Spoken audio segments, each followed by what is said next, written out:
하나님께서 우리를 사랑하셔서 그의 독생자 아들 예수 그리스도를 이 땅에 보내주신 그 날을 또 기다리고 또 기억하는 절기입니다.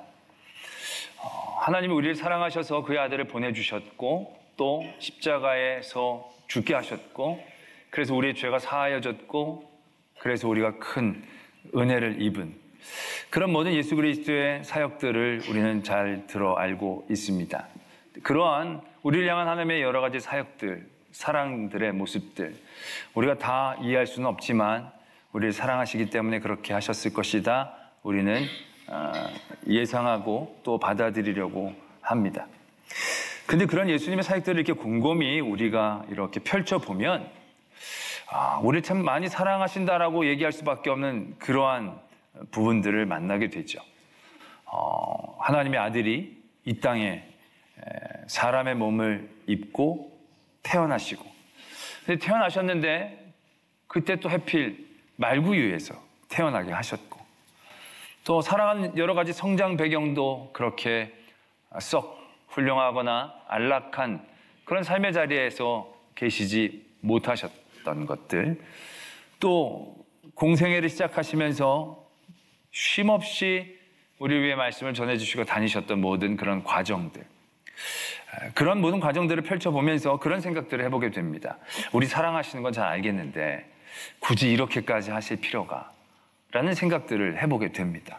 아니 그냥 다 큰 몸 상태로 내려오셔서 돌아가셔서도 지셨을 텐데 아니 그럼 인간의 몸을 꼭 입어야 된다고 하신다고 한다면 그 좀 괜찮은 아주 훌륭한 것은 아니더라도 좀 괜찮은 그리고 나서 돌아가실 때에도 뭐 어차피 전 세상 사람들 다 전도하러 다니신 것도 아니고 뭐 전 세상 사람들 다 감동시키신 것도 아닌데 그렇게까지 힘들게 들로 산으로 다니시면서 그렇게 고생하실 필요가 뭐가 있겠나. 더 결정적인 건 우리를 사랑하신다는 건 잘 알겠는데 그래서 우리를 위해서 죽으셨다는 것까지는 알겠는데 죽는 방법도 참 여러 가지고 다양하게 많은데 하필 그렇게 가장 고통스럽고 어렵게 그렇게 하실 이유는 뭐가 있으셨을까라는 생각들을 종종 해보게 됩니다. 저만 그런 생각을 하는 건가요? 그냥 그냥 좀 덜 그렇게 돌아가시면 좋으실 텐데 죽으신 것만 해도 너무너무 감사하고 다 되는 건데 그렇게까지 매맞고 조롱당하고 배신당하고 힘들고 어렵게 그냥 끌려가가지고 한 것도 아니고 십자가를 짊어지시고 오랜 걸음을 걷고 그것도 그냥 매달리신 것도 아니고 못에 박히셔서 매달리셔서 바로 죽게 되는 것도 아니고 정말 진을 빼고 피를 다 빼낸 다음에야 죽는 그러한 고통스러운 죽음을 굳이 선택하실 필요는 왜 있으셨을까? 라는 생각들을 해보게 됩니다. 우리에게 미안한 마음을 엄청나게 주셔가지고 잘 믿게 하시려고 하신 것은 아닐 터인데 이렇게까지라는 생각들을 해보게 됩니다. 하나님께서 예수 그리스도를 왜 그렇게 고난 가운데 죽게 하셨는가? 우리는 그 대답을 한다면 우리를 너무 사랑하기 때문에 라고 대답하는 경우들을 많이 만나게 됩니다. 우리 사랑하는 거 알겠는데 그래도 그렇게 굳이 심하게 그렇게 아주 터프하게 그렇게 사랑을 표현하실 필요가 라는 그런 생각들 우리가 떨쳐내지 못한다는 것입니다. 오늘 말씀은 예수 그리스도의 고난의 이유에 대해 적고 계십니다. 구약에서는 예수 그리스도가 그렇게 고난을 당한 이유를 이렇게 적고 계시죠.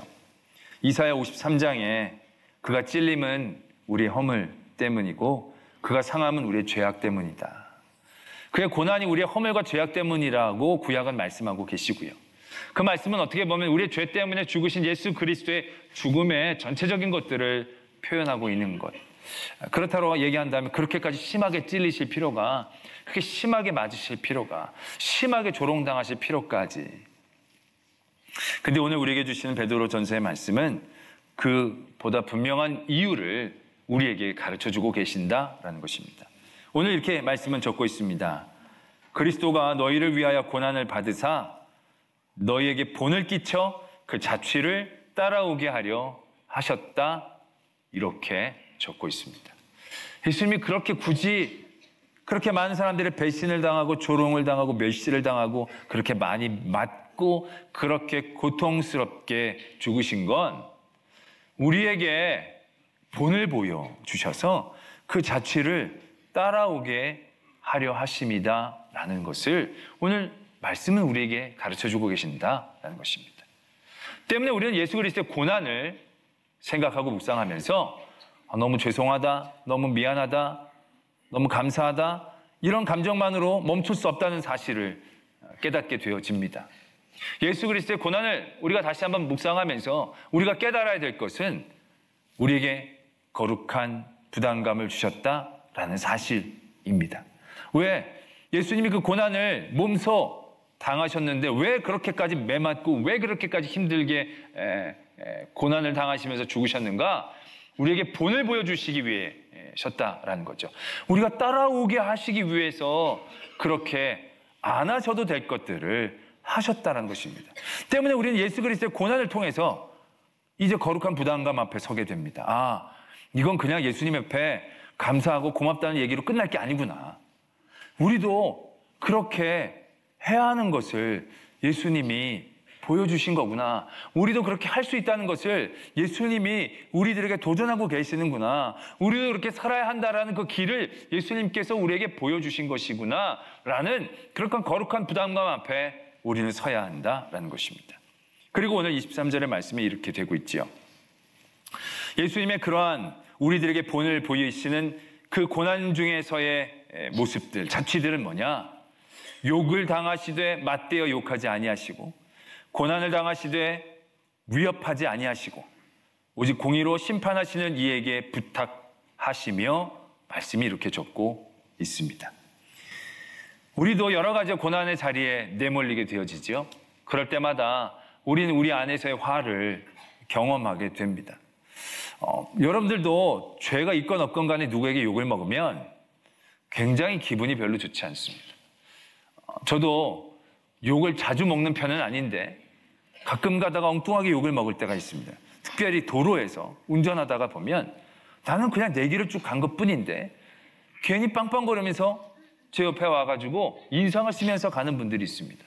그럼 저는 속으로 처음에 이렇게 생각합니다. 별 정상적이지 않은 사람을 다 보내. 이렇게 생각을 하죠. 그러고 보내지만 보내다 이내 곧 이 마음 안에서 끌어오르는 어떤 화를 제가 경험하게 됩니다.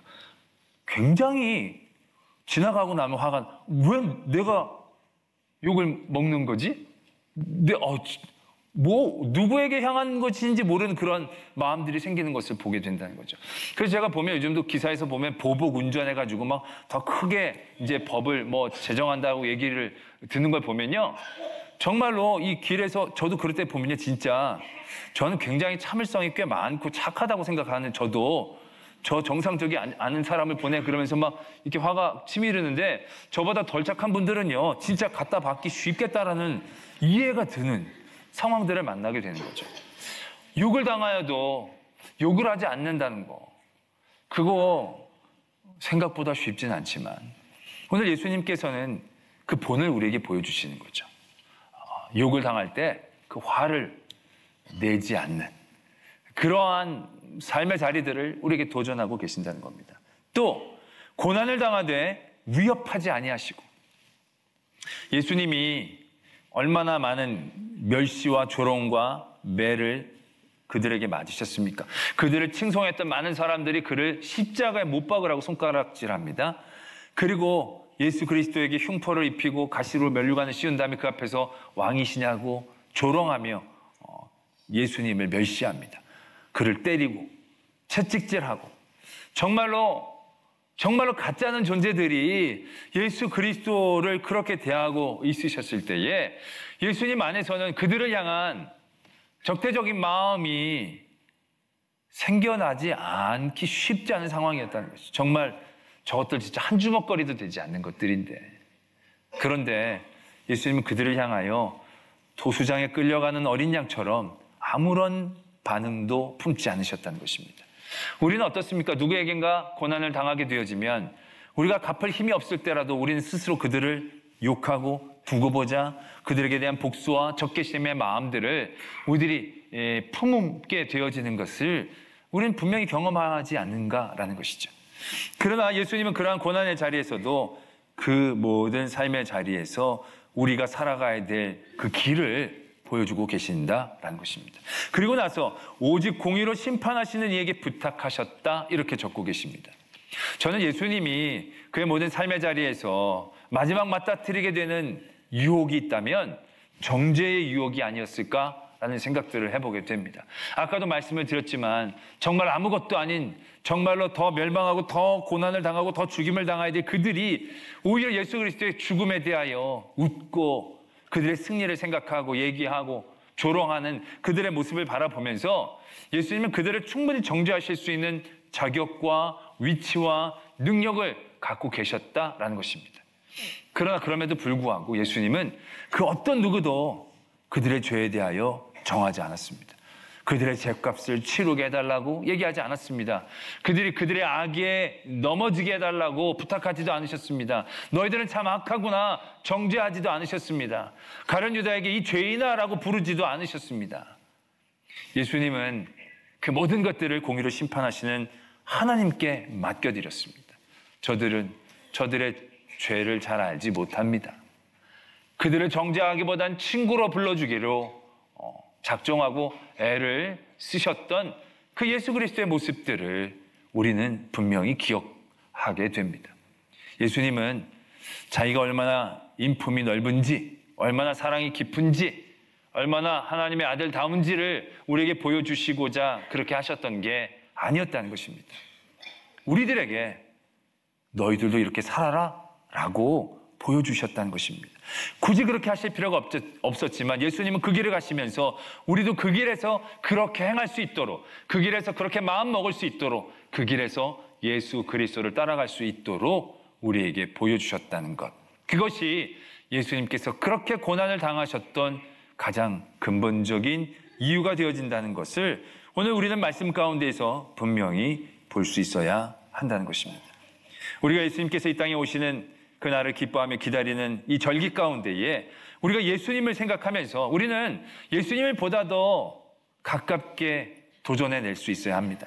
우리 예수님이 마치 그림과 형상처럼 여겨질 때가 너무 많이 있습니다. 그냥 우리가 바라보고 우리가 추앙해야 되고 그냥 우리가 믿고 섬겨야 되는 그러한 존재, 나랑은 너무 질이 다르고 급이 달라서 감히 닮거나 따라하는 것은 우리에게는 불가능하고 그냥 주시는 것만 늘 받아 먹으려고 기다리고 애쓰는 그러한 자리에서만 우리가 처하여 있으려고 할 때가 너무 많이 있다는 것입니다. 근데 그렇지 않다는 것입니다.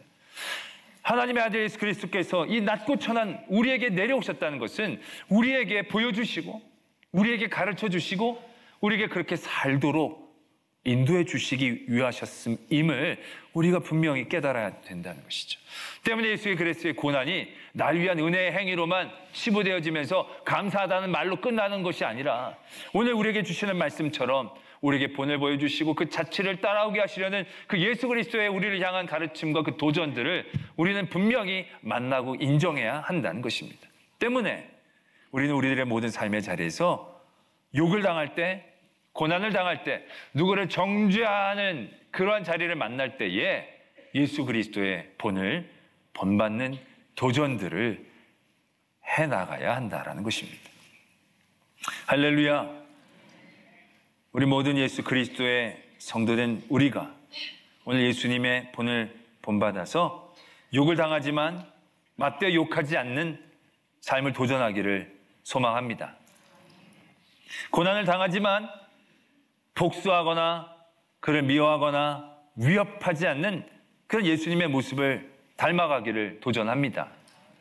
또 수없이 많은 정죄 자리에서 우리는 얄팍한 의를 가지고 얼마나 많은 사람들을 정죄하려고 했습니까? 우리보다 조금 더 불의한 사람일 뿐인데 완전히 다른 사람처럼 우리는 그들을 정죄하는 자리에 우리는 얼마나 서스럼 없이 서려고 했습니까? 그 모든 삶의 자리에서 우리 예수 그리스도를 기억해내고 닮아가려고 해야 한다는 것입니다. 그러나 그 일들이 우리들에게 과연 가능이나 할까라는 그러한 걱정과 염려가 또한 우리들에게 있게 되어집니다. 우리가 방금 전에도 말씀을 드렸지만 이건 예수님이니까 이렇게 하지, 우리들이 어떻게 이렇게 따라할 수 있을까라는 생각들 많이 하게 될 것입니다. 그래서 오늘 예수님은 그 방법 또한 우리들에게 가르쳐주고 계신다는 것을 분명히 볼 수 있어야 한다는 것입니다. 오늘 욕을 당하되 맞대 욕하지 아니하시고 고난을 당하되 위협하지 아니하시고 공의로 심판하시는 이에게 부탁하시며 라는 그의 예수 그리스도의 본보기가 되어진 삶의 모습을 통해서 우리가 어떻게 이렇게 할 수 있는지에 대한 길을 보여주고 계신다라는 것입니다. 우리가 비슷한 상황의 말씀을 떠올릴 수 있습니다. 스데반 집사님에 대한 일화입니다. 스데반 집사님이 사람들 앞에 끌려 나가셨습니다. 그 사람들 앞에서도 이 스데반 집사님은 담대하게 복음을 전했습니다. 그들이 그 복음의 말씀을 듣고 많은 자극을 받기 시작합니다. 어떻게 하고 싶지만 뭔가 할 수 없는 그러한 위기와 긴장감이 스데반 집사님과 군중 사이에서 일어나게 됩니다. 이 절체절명의 순간 가운데 스데반 집사님이 어떻게 행동하는 것이 그 위기를 모면하는 일인지 참으로 긴장되어지는 순간이었습니다. 근데 그때 스데반 집사님이 하늘을 바라봅니다. 하늘에서 어떠한 광경이 펼쳐지냐면 하나님의 영광과 그 우편에 계신 예수 그리스도의 모습이 그에게 보여진다라는 것입니다. 그때 스데반 집사님이 이렇게 얘기합니다. 그 인자를 내가 보는구나. 그 말을 듣자마자 지금 막 부글부글 끓고 있었던 사람들이 스데반 집사님에게 득달같이 달려들어 돌을 던지고 스데반 집사님을 죽이려 하게 됩니다. 그들의 돌에 맞아 스데반 집사님이 쓰러지시게 됩니다. 아무런 잘못이 없는 스데반 집사님이 쓰러지게 되어진다는 거죠. 그런 과정 가운데에서 스데반 집사님이 뭐라고 하십니까? 저들의 죄를 사하여 달라고 얘기하고 있습니다.